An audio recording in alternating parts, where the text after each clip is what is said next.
You know, some stories are just so epic, they feel like they have to be myths.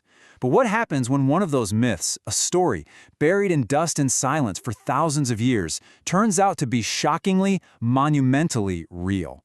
Well, today, we're digging into one of the most incredible archaeological discoveries in all of history. So come on, let's journey into the desert and unearth the lost Assyrian Empire and its legendary, long-vanished capital, Nineveh. So, picture this. It's the early 1840s. And what did the world know about the mighty Assyrian Empire?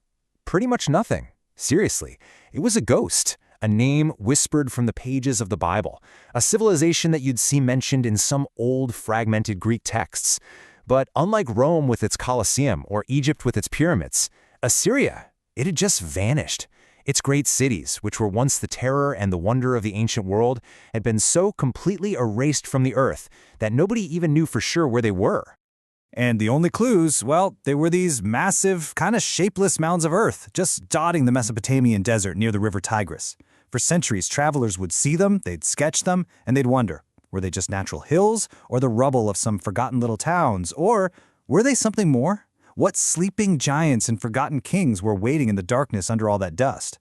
Well, this very image holds the answer that would change history forever. To really get the scale of the story, you have to understand just how completely lost Assyria was. I mean, the explorer we're talking about today, Austen Layard, he wrote it himself. He said it's one of the most remarkable facts in history that the records of an empire so renowned for its power and civilization should have been entirely lost. It hadn't just fallen apart, it had been wiped from the memory of the world. You know, to the local tribes, these were just desolate hills, maybe places where strange spirits dwelt. To any European traveler passing by, they were just huge mounds, apparently of mere earth and rubbish.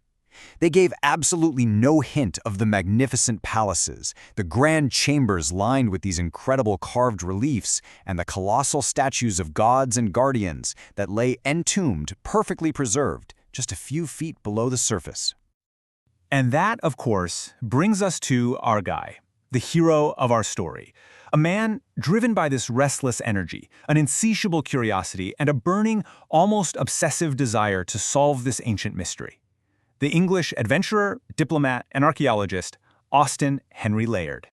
These are Layard's own words, and you can just feel that pull of the unknown, can't you? That vast blank on the map, to him, that wasn't an empty space. It was a challenge. It was a siren call from a lost world that he felt he had to answer. This wasn't just a job or some grand adventure for him. For Layard, this was a defining, all-consuming quest. And what's really fascinating is that Layard wasn't operating in a vacuum. Oh no, there was this huge rivalry going on. His French counterpart, a guy named Paul-Aimé Botta, had already made a stunning discovery at a site called Khorsabad. He'd unearthed the first Assyrian palace the world had seen in thousands of years. It was a huge triumph for France. But for Layard, Botta's success wasn't a defeat. It was a thunderous confirmation. It proved these mounds held secrets, and his eyes were locked on an even bigger, more promising target, the Great Mound of Nimrod. But you know, having a dream is one thing. Actually making it happen, that's a whole other story. Layard's path was anything but easy. He was about to face challenges that would have broken a less determined man, not just from the harshness of the land itself, but from the powerful, corrupt men who ruled it. I mean, first, you've got a shoestring budget in a punishing landscape of blistering heat and sudden, violent storms. Then, he had to manage a crew of workers from all these different tribes, and all of them suspected he wasn't really looking for history, but for gold. But his biggest problem, the single greatest obstacle, it was one man, Mohammed Pasha, the cruel and paranoid governor of Mosul, who saw Layard's strange digging as some kind of threat to his own power. So this Pasha, let's just say he was not a nice guy. Layard described him as uncouth in gestures and harsh in voice, basically a man who ruled through bribery and terror. He was immediately suspicious of this Englishman digging around in the mounds and became absolutely determined to stop the excavations, no matter what it took. So after pretending to be on Layard's side for a bit, the Pasha comes up with what he thinks is the perfect excuse to shut him down. He sends word that the dig site was in fact a sacred Muslim cemetery, and by law and by custom, it was now completely forbidden to disturb the ground. It was a clever, really cynical move, weaponizing religion to stop the march of science. And this is where it just gets absurd. Layard investigates, and one of the governor's own guys, totally exhausted, spills the beans on the whole plot. The Pasha had ordered his soldiers to work all night for weeks, hauling old gravestones from actual distant cemeteries just to plant fake tombs all over the dig site. I mean, it's almost comical how villainous it is, but it just shows you the desperate lengths this guy would go to stop Layard from finding the truth. So Layard is stuck. His dreams are pretty much dead in the water, buried once again by corruption and deceit. But then, fate steps in. The corrupt Mohammed Pasha is suddenly deposed by the Central Ottoman government in Istanbul. A new, more reasonable governor is sent in. The fake tombs are removed, and the work could finally resume. The stage was set for a discovery that was about to stun the entire world. So, with this fresh start, Layard gets his crew back to work, digging a new trench, deep in the heart of the mound. The work is slow, it's exhausting, just shoveling away tons and tons of ancient earth. And then, it happens, the moment every archaeologist dreams of. Not the glint of gold, but that dull, solid thud of a tool striking something large and man-made.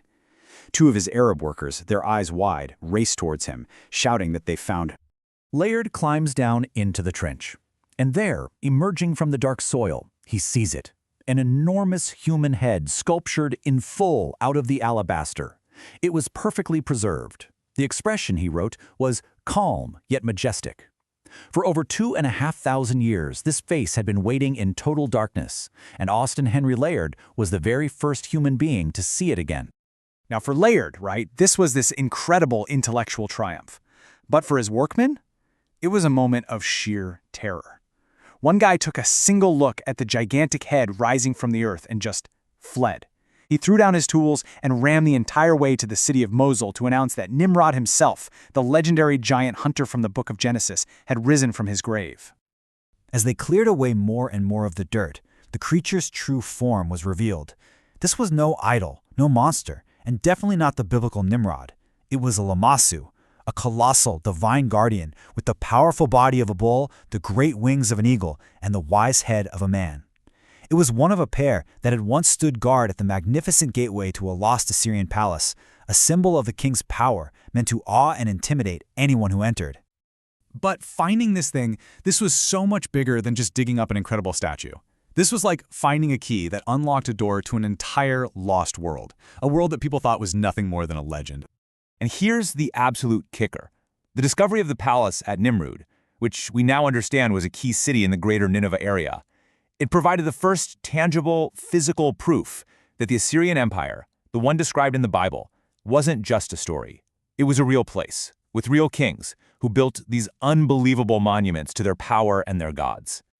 The shift in understanding was just seismic. I mean, think about it. Before Layard, Nineveh was a myth, a legendary city of sin and prophecy that was just shrouded in mystery. After Layard, it was a reality, a physical place whose magnificent art and detailed history you could see and touch and study. An entire empire, once just a ghost in ancient texts, was now a powerful, verifiable civilization whose story could finally be told. You see, Layard's simple spade didn't just move Earth. It peeled back the veil of time itself. Through his obsessive quest, fighting against all the odds of nature and of man, he didn't more than just find relics. He gave a lost empire back to the world, resurrecting its art, its history, and its very memory from the dust of millennia. And it really makes you wonder, doesn't it? Layard proved that an entire world-altering civilization could be waiting just beneath our feet, completely forgotten by time. So the question that just kind of lingers is, what other lost worlds, what other forgotten histories are still out there, just waiting for the right person, with the right obsession, to start digging?